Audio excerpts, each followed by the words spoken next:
ॐ भूर्भुवः स्वः तत्सवितुर्वरेण्यं भर्गो देवस्य धीमहि धियो यो नः प्रचोदयात्। ओम शांति शांति शांति। नमस्ते मेरे प्यारे दोस्तों, मैं आज आपको उपनिषदों की कथाओं के श्रृंखला में एक बहुत ही महत्वपूर्ण कहानी सुनाने जा रहा हूँ। इंसान हो चाहे देवता हो, अज्ञानवश या अहम के अधीन होकर के सोचते हैं कि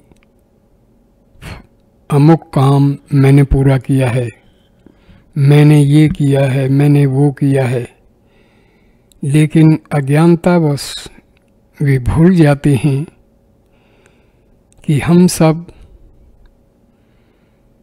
उस परमपिता परमेश्वर की एक मशीन है। वास्तव में कर्ता केवल ब्रह्म है।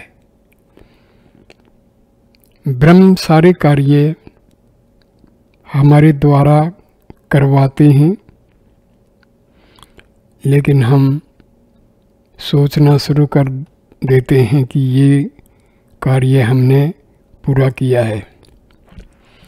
इसी प्रकार एक बार देवताओं को भी ये अहम हो गया था। देवता और असुरों के युद्ध में देवताओं की विजय हो गई थी। देवताओं ने सोच लिया कि ये सब हमारे पराक्रम और पुरुषार्थ का परिणाम है, जिसके द्वारा हमने असुरों को हराया है। लेकिन ये वास्तव में परमेश्वर ब्रह्मदेव की ही एक लीला थी। उन्होंने एक बार देवों पर प्रसन्न होकर अपनी शक्ति प्रदान कर दी। ब्रह्म से शक्ति पाकर देवों ने असुरों को जीत लिया। उस विजय के फलस्वरूप देवों के मन में अभिमान भर गया कि वे ही सर्वशक्तिमान हैं, उन्हें कोई भी नहीं हरा सकता। अभिमान क्यों नहीं होता? अपने बल पौरुष से ही तो उन्होंने असुरों को जीता है, ऐसा उन्होंने अपने मन में सोचा। उनके इस अभिमान को देखकर ब्रह्म ने सोचा, यदि उनके इस अहम भाव को न हटाया गया तो अवश्य ही एक दिन उनका पतन होगा। यही सोचकर वे उनके सामने एक दिव्य यक्ष के रूप में प्रकट हुए। परमात्मा हमेशा अपने भक्तों का जो मनोबल है, जो उनकी साधना है, उसको हमेशा आगे ही बढ़ाना सोचते हैं। जब परमात्मा देखते हैं कि अहम भाव के और अज्ञान के अधीन होकर के मेरे भगत पतन की तरफ जा रहे हैं, तो वे उनको सबक सिखाते हैं और अपनी लीला रचते हैं।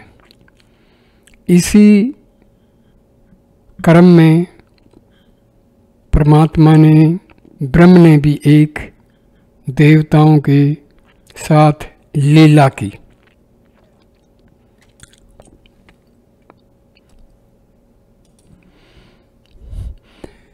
ब्रह्मा ने देवताओं को सबक सिखाने के लिए एक लीला रची और उनके सामने एक दिव्य यक्ष के रूप में प्रकट हुए। देवता एकदम से अचंभे में पड़ गए और इस अद्भुत रूप को देखते रह गए। उनकी समझ में नहीं आ रहा था कि ये अद्भुत रूप में कौन शक्ति है, वो इसको पहचान नहीं पाए। एक दूसरे की तरफ देखने लगे, लेकिन किसी देवता की समझ में आ नहीं रहा है कि ये अद्भुत शक्ति कौन है। पहचान नहीं पाए कि वह कौन है। वे मन ही मन सहमे और उसका परिचय जानने के लिए उत्सुक हो उठे। उन्होंने सोचा, अग्निदेव परम तेजस्वी हैं, वेदों के भेदों को जानने वाले हैं, सर्वज्ञ हैं, तभी तो उनको जात वेद का नाम दिया गया है। इसलिए वह इस कार्य के लिए सबसे उपयुक्त रहेंगे और वे इस अद्भुत शक्ति पुरुष का हमें भेद जान करके बताएंगे। देव ने अग्नि से प्रार्थना की कि हे जातवेद, आप जाकर पता लगाइए कि ये अद्भुत शक्ति वाले देव कौन हैं, ये अद्भुत रूप वाले कौन हैं। अग्नि देवता को अपनी बुद्धि और बल पर अटल विश्वास था। बोले, अच्छी बात है, अभी पता लगा कर आता हूँ। वे तुरंत यक्ष के समीप जा पहुँचे। अग्नि को अपने समीप देखकर यक्ष ने पूछा, आप कौन हैं?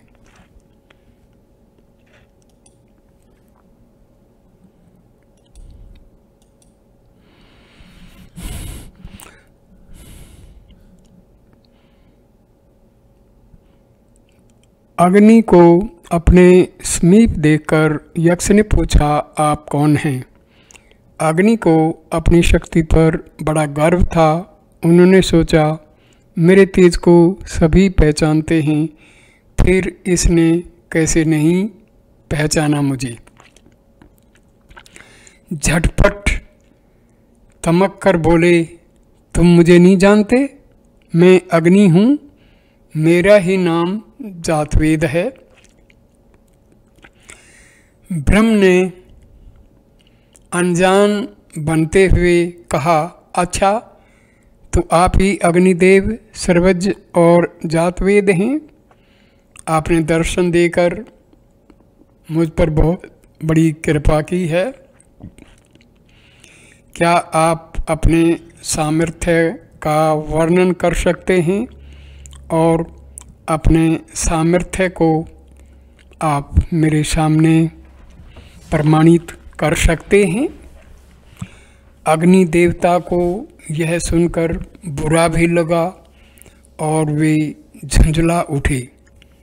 वे बोले, मैं क्या कर सकता हूँ, क्या नहीं कर सकता हूँ, आप यह जानना चाहते हैं? मैं क्या नहीं कर सकता? मैं चाहूँ तो पल भर में सारे भूमंडल को जलाकर राख की ढेरी बना दूं।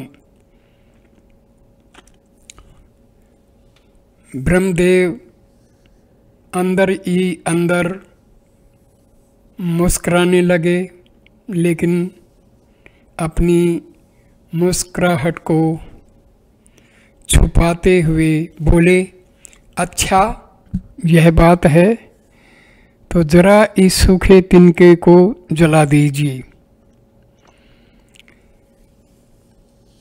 अग्निदेव को ये सुन के बहुत बुरा भी लगा, अचंभा भी हुआ कि ये छोटे से तुच्छ तिनके को मुझे जलाने का आह्वान कर रहे हैं। यह कहकर यक्ष रूपधारी ब्रह्म ने एक तिनका अग्निदेव के सामने रख दिया। अग्निदेव ने इसे अपना अपमान समझा, फिर भी उन्होंने उसे जलाने का प्रयत्न किया, भरपूर कोशिश की, पर यह क्या, अपनी सारी शक्ति लगाने पर भी तिनका ज्यों का त्यों बना रहा। कारण स्पष्ट था, ब्रह्म ने अग्निदेव को जो अपनी शक्ति दाह के रूप में दी थी वह अपने पास वापस समेट ली थी। फिर सूखा तिनका कैसे जलता। अग्निदेव लज्जा से जल गए और देवताओं के पास वापस आकर बोले, मैं इस यक्ष को पहचानने में असफल रहा हूँ और अपनी असफलता पर मैं बहुत लज्जित महसूस कर रहा हूँ। आज तक मुझे ऐसा कड़वा अनुभव कभी नहीं हुआ। ये यक्ष जो हैं बहुत ही अद्भुत हैं और मेरी बुद्धि की पहचानने में, मेरी बुद्धि इनको पहचानने में एकदम असमर्थ हैं।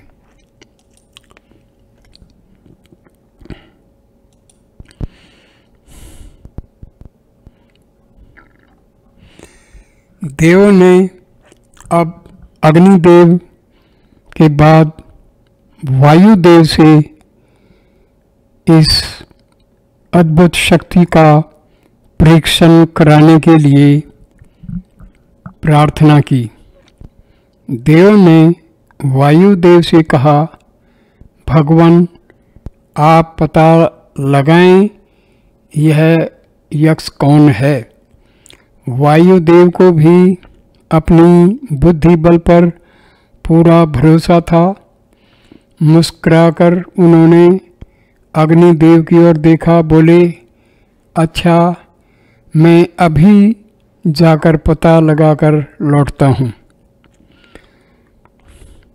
वायु को भी अग्नि देवता की तरह अपनी शक्ति पर बहुत घमंड था और वो पूरे यकीन के साथ सोच रही थी कि भले ही अग्निदेव इस अद्भुत शक्ति का पता नहीं लगा सके, लेकिन मैं अवश्य ही इस अद्भुत शक्ति का पता लगा कर आऊँगा। अब वायु उस अद्भुत शक्ति के सामने जाते हैं। वायु को अपने समीप खड़ा देखकर यक्ष ने पूछा, आप कौन हैं? वायु को भी जैसे अग्निदेव को बुरा लगा था, उनको भी बुरा लगा और उन्होंने झटपट दमक कर उत्तर दिया, आप मुझे नहीं पहचानते? पूरा संसार मुझे पहचानता है, मैं वायु हूँ। मुझे मातृस्वा भी कहते हैं, मुझे कौन नहीं जानता। यक्ष ने अंदर ही अंदर मुस्कुरा करके यक्ष ने पूछा अनजान बनकर, अच्छा आप ही हैं जो अंतरिक्ष में बिना आधार के घूमते फिरते हैं? आप ही वायुदेव मातृस्वा हैं? कृपा कर बताएं कि आप में क्या शक्ति है। आप अपनी शक्ति का परिचय दीजिए और प्रमाणित कीजिए कि आप संसार में सबसे शक्तिशाली देवता हैं। क्या कर सकते हैं जरा दिखाइए। इस पर वायु ने भी अग्नि की भांति गर्व से उत्तर दिया, मैं चाहूँ तो सारे भूमंडल को बिना आधार के उठा दूँ और उड़ा दूँ। तब तो आप सचमुच बड़े बलधारी हैं। और उसी तरह से जैसे अग्नि को यक्ष ने निमंत्रण किया था, वायु को भी बोले जरा इस सूखे तिनके को तो उड़ा दीजिए। वायु देवता ने इसे अपना अपमान समझा कि इस छोटे से तिनके को उड़ाने के लिए मुझे कह रहे हैं, जबकि मैं बड़े बड़े पहाड़, बड़ी बड़ी पेड़ पौधे सबको उखाड़ सकता हूँ। फिर भी तिनके को उड़ाने के लिए तैयार हो गए। उन्होंने पूरी शक्ति लगा दी, पर तिनका उड़ना तो क्या था, हिला भी नहीं। वह भी अग्नि की भांति लज्जित हो तिल मिलाकर लौट गए। अपने को बहुत अपमानित महसूस किया। बोले मैं भली भांति नहीं जान पाया कि यह यक्ष कौन है।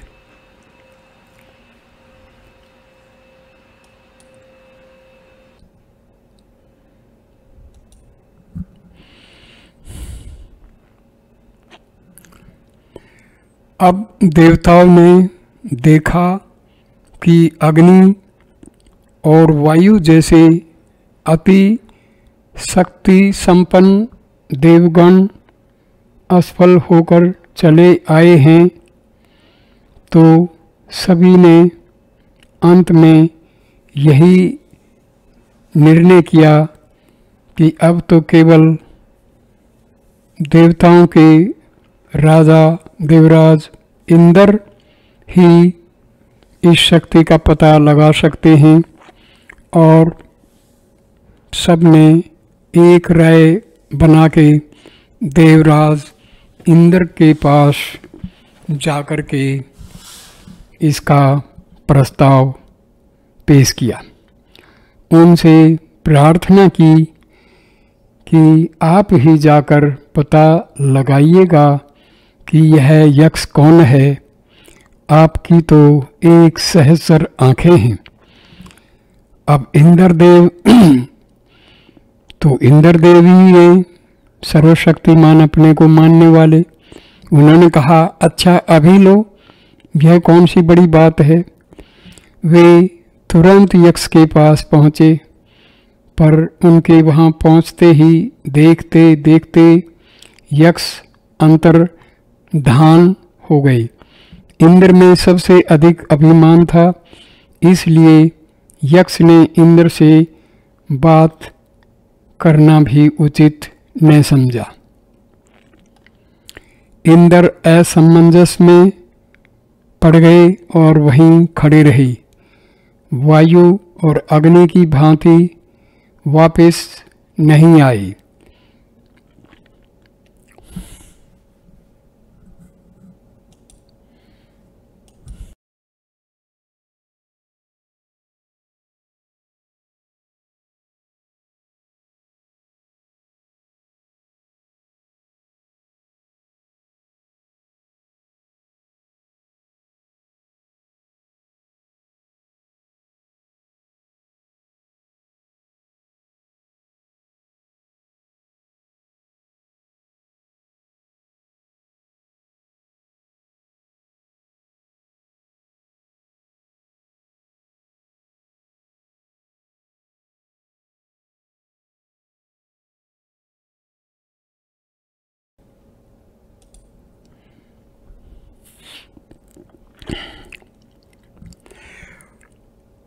इंद्र असमंजस में वहीं खड़े रहे।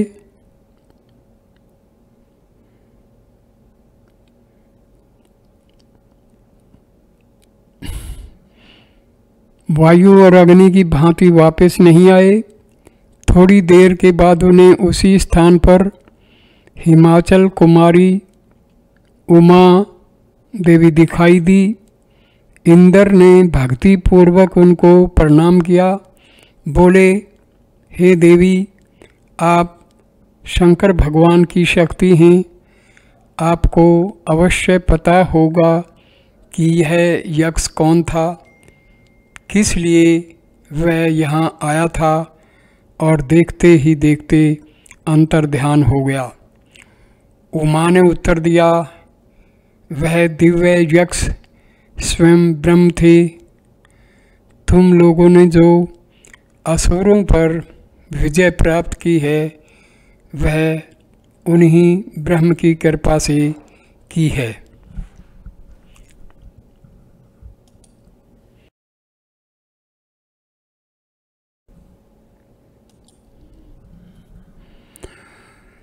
अब उमा ने वास्तविकता समझाते हुए उनको कहा, वह दिव्य यक्ष स्वयं ब्रह्म थे। तुम लोगों ने जो असुरों पर विजय प्राप्त की है, वह उन्हीं ब्रह्म की कृपा से की है। तुम तो सिर्फ निमित्त मात्र थे। तुम सभी देवतागण ब्रह्म की इस विजय को अपनी विजय समझ बैठे। ये सब देवता और मानव सभी को भ्रम हो जाता है कि जो कुछ उनके शरीर से हो रहा है वो उनके ही पराक्रम और पौरुष से हो रहा है, लेकिन वास्तविकता इससे भिन्न होती है। जो कुछ हम लोग करते हैं वो ब्रह्म की शक्ति से ही होता है। ब्रह्म की शक्ति ही उस कार्य को पूर्ण करती है। हमारा शरीर तो केवल एक प्रकार से भगवान का मशीन का काम करता है।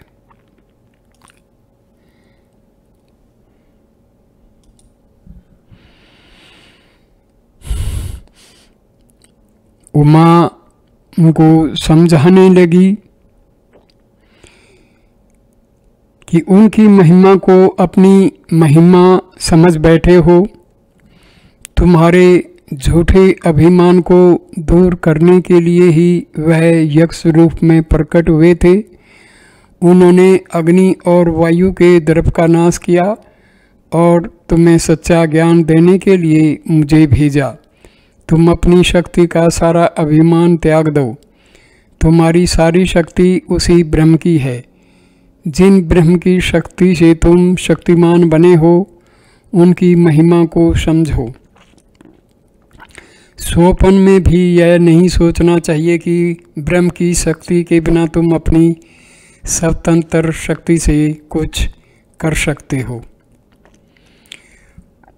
इंसान को भी हमेशा यही भ्रम बना रहता है कि मैंने ये किया, मैंने वो किया, मैं ये कर सकता हूँ, लेकिन वास्तविकता को भूल जाता है और अज्ञानतावश अपने को कर्ता मान लेता है। लेकिन वास्तव में हमेशा कर्ता भगवान होते हैं।